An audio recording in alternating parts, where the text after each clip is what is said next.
Welcome to Crimson Guitars, welcome to my home studio, and welcome to a build. I am scratch building a multi-scale, beautiful, amazing thing. I didn't know where to go from there. There's so many things to talk about on this guitar. It is multi-scale. It is the second version of one of my favorite ever builds so far. It is Electro Acoustic with Sublime. I need more coffee. It's a build. I'm making a neck today. We are here. It is rectangular. The headstock looks like dog poop. Does a headstock have to be flat? I can't believe I got it right so rapidly. There must be something wrong. Yeah, by the end of this episode, it is going to look like a finished neck. Burn it. Haha, yay! Now, what is different about this episode to when I normally carve a neck is that I'm going to have to use templates because I took the shape of our client's favorite guitar and I traced that, and I now need to replicate that in this guitar. This is not as easy as drawing lines and going for it. So we will do that, and it's going to be fun. By the way, this episode is sponsored by Skillshare. I'll talk about that a little bit later.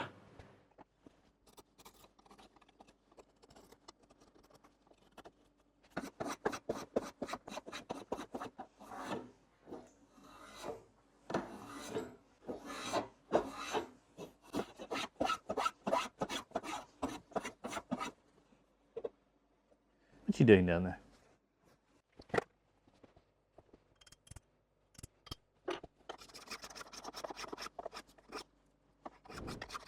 If you want to rapidly normalize the level between two pieces of wood, it helps to understand how a plane works. And very basically, the toe, the bit before the blade, if that is on the higher edge, all you're going to do is remove with the blade that higher edge until you get flat, and then you'll start being in a world of pain, because I don't want to yet, at least, touch the top of this, touch the central section of this headstock. But put that on the front, on the higher bit, and just have at it. This is a gorgeous little squirrel tail plane I got through vintagetoolshop.com. Miller's Falls, actually, which is why I kept it. Anyway, I am wondering about doing something interesting with the headstock. The question is, does a headstock have to be flat? And no, it doesn't. Not in the slightest. The back of the tuners is flat, but the front can be anything, can't it? While I think about that, let's get rid of that excess.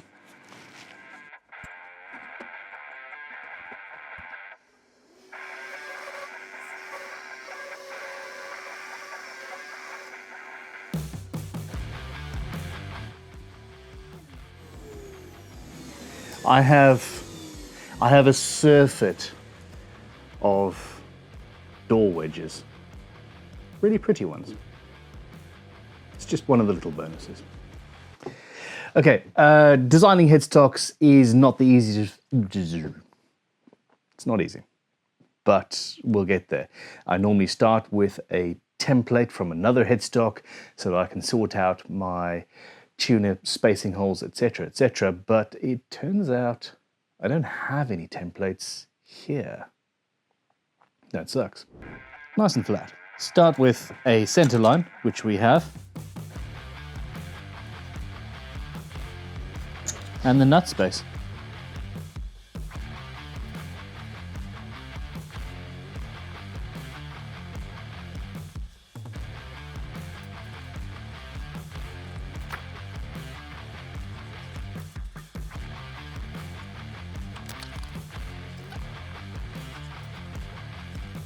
Well, these lines make this very interesting.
Well, that was a little bit more fun than I was expecting. The original one, the headstock, went the other way, i.e. the bass tuners were closer to the nut than the treble. I do personally prefer having the bass further away. It lengthens the string and sorts out tension, etc. But in this case, because we have that going on with the frets, I felt that it was important to, well, continue the line. From the point of view of design and the feel of the whole thing, I think that was quite important. Speaking of which, Skillshare. Skillshare is an online community, emphasis on community, but there are thousands of classes across the board, from video editing and photography and graphic design and web design and marketing. Everything about me is about learning. Hashtag always be learning should be my personal hashtag. And the fact that I get to sit down and spend 45 minutes going through a class on, for example, I did a class by Thomas Daher, Storytelling Through Film, How to Create Engaging Videos for YouTube. I watched this a couple of weeks ago, and we have since been adding a cold open to the videos. I did not think that that would work on a tutorial video, but it really does. And hopefully it grabs you by the proverbials and brings you into the video. Yeah, Skillshare. It's all about learning. Thousands of classes, even online classes. And on top of that, there's no ads. Less than $10 a month gets you a membership, and it is well worth it, in my opinion. Now, the best thing is you can support us by clicking on this and also get a free trial to Skillshare Premium membership. The first 1,000 people to click the link in the description will get a free trial, and that is not to be sniffed at. So please support us by clicking that, and you will learn something. Check it out. Anyway, back to this headstock. Seriously, I want to do something cool and different.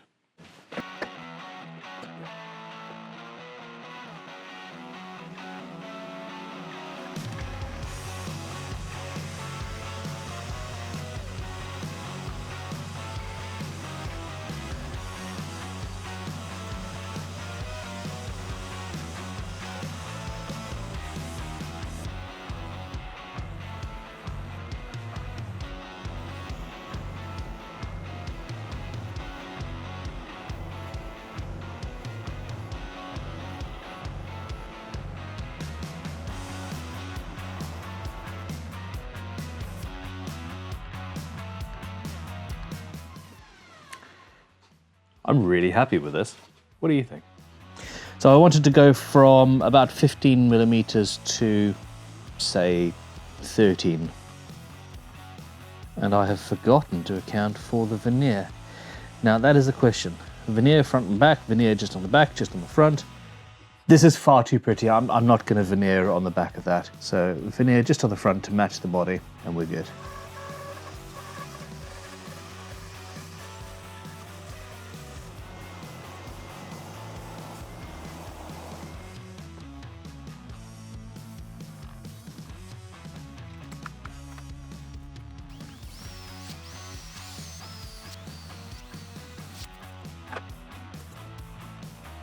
I need to carve this neck now, which means first of all I want to get it to the dimensions, the thickness that I need, and we took those from the client when he ordered this. Don't forget, Crimson is not just me. We have a fantastic team of very talented luthiers, and we build custom guitars to order. Please get in touch. In fact, if you're watching this now, drop us an email. There is either currently or imminently going to be a sale on custom guitar orders. But anyway, I need to get this down to the final dimensions thickness-wise, which means I need to figure out exactly how it fits to the body. We're joining at the 16th fret as is standard. But I want to know where that is. And I moved because I'm filming, I'm doing this weirdly. Is this going to work, or is this going to make me look like an idiot? Whoop. Haha. I mean, it worked. Whether I look like an idiot or not, I don't know. So that's where we're going, and we want to be bigger. All right, 12th fret. So I'm allowing myself a little bit of extra room. We want 22 and 25 essentially. So I'm measuring from here, which means I've got about 1 millimeter in the camber of the fretboard, and I'm giving myself an extra millimeter here.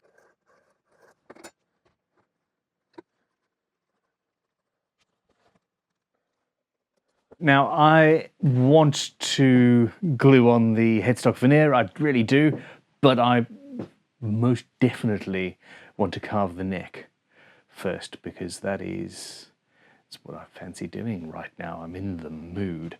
If you are noticing that I use this machine, it's the Triton oscillating spindle belt sander, I don't even know what it's called, a lot, I do.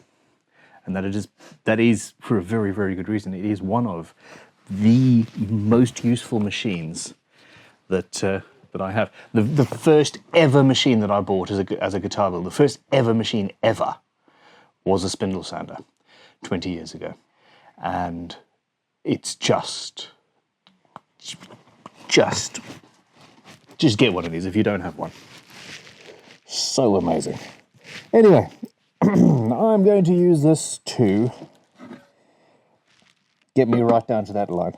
The edge of the neck is still square, and it's almost as if this was designed for luthiers. Hell, it wouldn't surprise me if it was.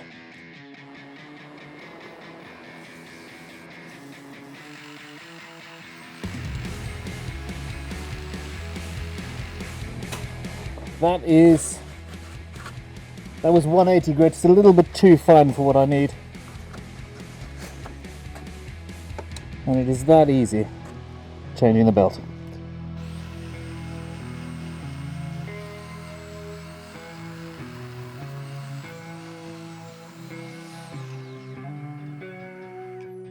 So now I'm going to use calipers and then work my way down to almost absolute finished. 24, 2 millimeters to go.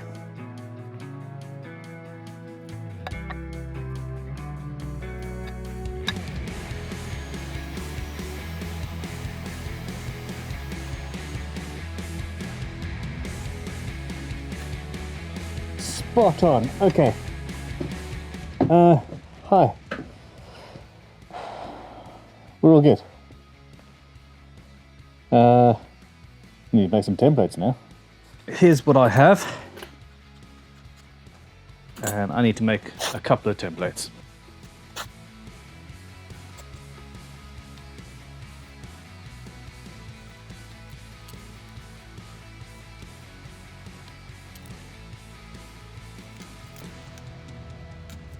Now, the neck carving method that I generally teach involves drawing various lines and basically faceting it. So you'll cut that corner in half, facet, then cut that facet in half, boom, facet. Hashtag winning. And then you end up with something very close to this, actually. I am still going to do that, but I'm going to be paying very, very, very close attention to where I am with this. And I suspect I'll end up hand carving the last section. So, yeah. What you need to do is find your center line, which is quite easy because I have a relatively thin piece of maple. And then you draw a line halfway between the center line and the outside edge of the board. And then the same thing halfway between this edge and the fretboard. And you just want to chop that off and make a facet. There are options here. We could use a knife, we could use chisels, we could use a spoke shave, we could use a Japanese saw rasp. Japanese saw file, I suppose they're actually called. Like so, or even just a rasp. This would be slow going. Spoke shaves are fantastic, except for the fact that In fact, well, I'll use a spoke shave on one of these facets quickly and show you. They tend to dish. So in the middle, if you're not careful, you'll end up with a bowed shape. And really, we are after something as flat, as straight as the edge of the fretboard. So honestly, judicious use of a Japanese saw rasp. It's my favorite tool for the job and has been for nearly 2 decades now. Work holding is one of the most important parts of any build, of any sort. You need myriad clamps, vices, etc.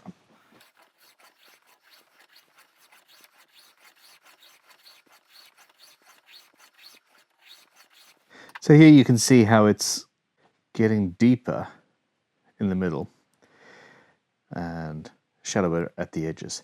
There is a fix, however, and we shall use that. Before you get to using your spoke shave, use the coarser section of the Japanese saw rasp. So we've created a facet here. Go and do the same thing at the 12th fret, and then just remove the stock in between. I'll go up one line first, and then slowly bring it down to the other. You see how rapidly that worked? Spoke shave. And again, I'm working towards this inner line. Now going to the other. Okay, and that's pretty close. Just to finalize it with the rasp.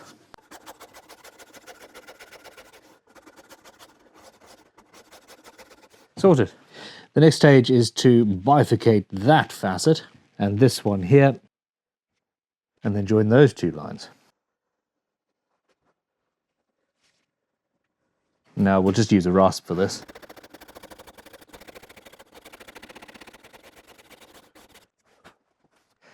And we already have a pretty nice curve.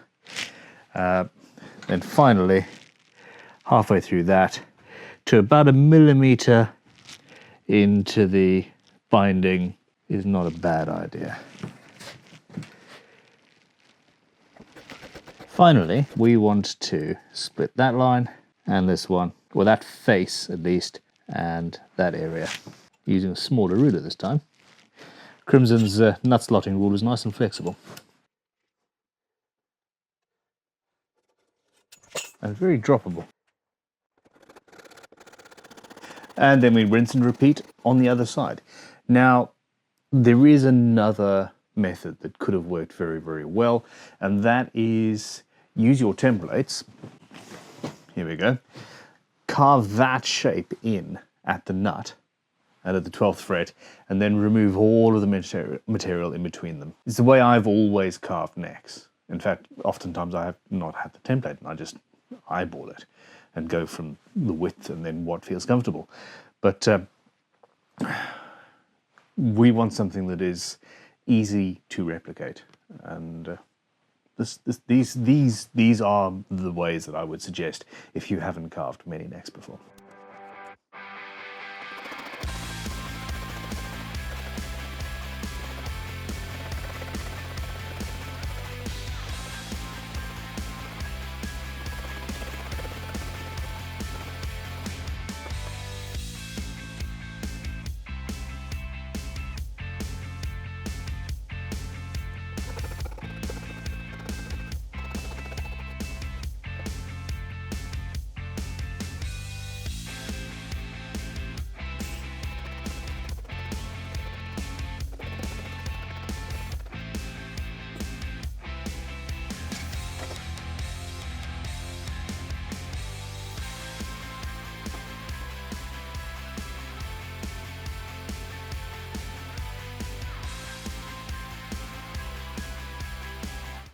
Okay, so I have now got something that is relatively D-shaped actually. I wanted to leave a lot more material than I normally would, and I am going to do what I just described. I'm going to carve at the 1st fret what I think the shape should be based on my template, and at the 12th, and then I'm going to join the two. Yes.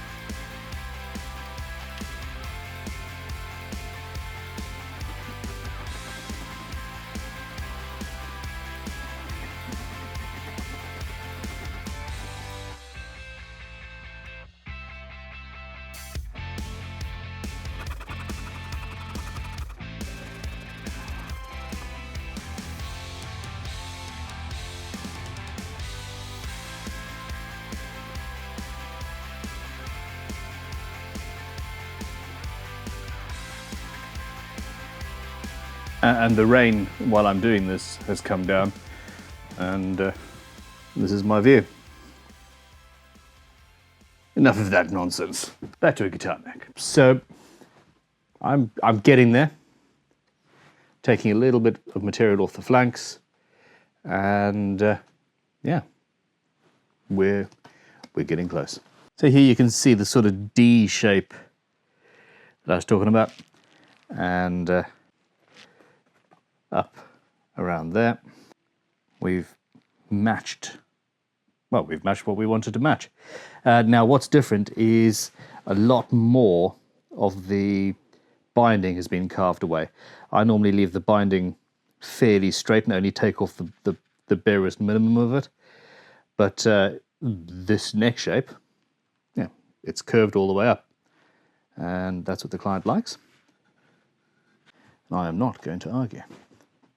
Now you can see in the veneers and in the lines and the laminates of this neck where I've taken it in at the 12th and the 1st, and there's lumps and bumps. Now a trick is to hold the neck up so you can see the edge of the fretboard and then roll it over, and you can see where you've got issues against the skyline, as it were. There you go, there's a very good example. So now I need to normalize that. And it's just a case of joining 2 points with a straight line. I also have something soft on the bench now. At this point, you're putting the neck down, you're putting the edge of the headstock down, which has the final shape, etc. So this is where you start caring about dents, etc. And it doesn't stop till the guitar is done.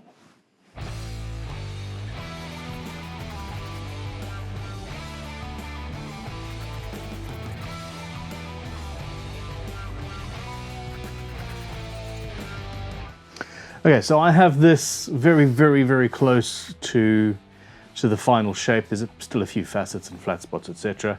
But I have my thickness correct. I've got the shape almost there.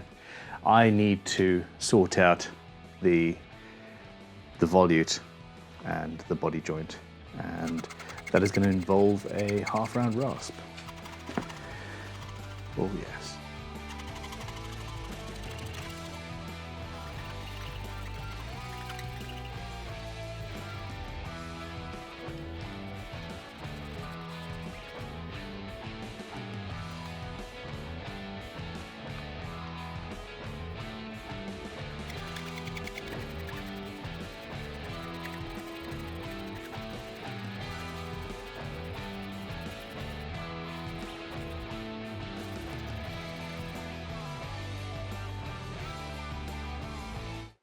I'm going to put, so we've got this little notch out of the top here, which matches to a certain extent, the shape along the top of the body here.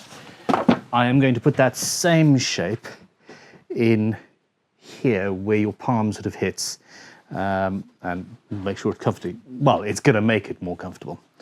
I'm having a blast, I really am. Seems to be getting quite stormy out there.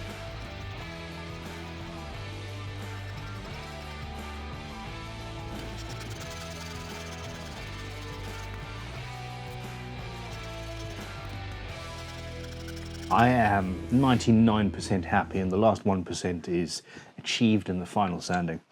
Yeah.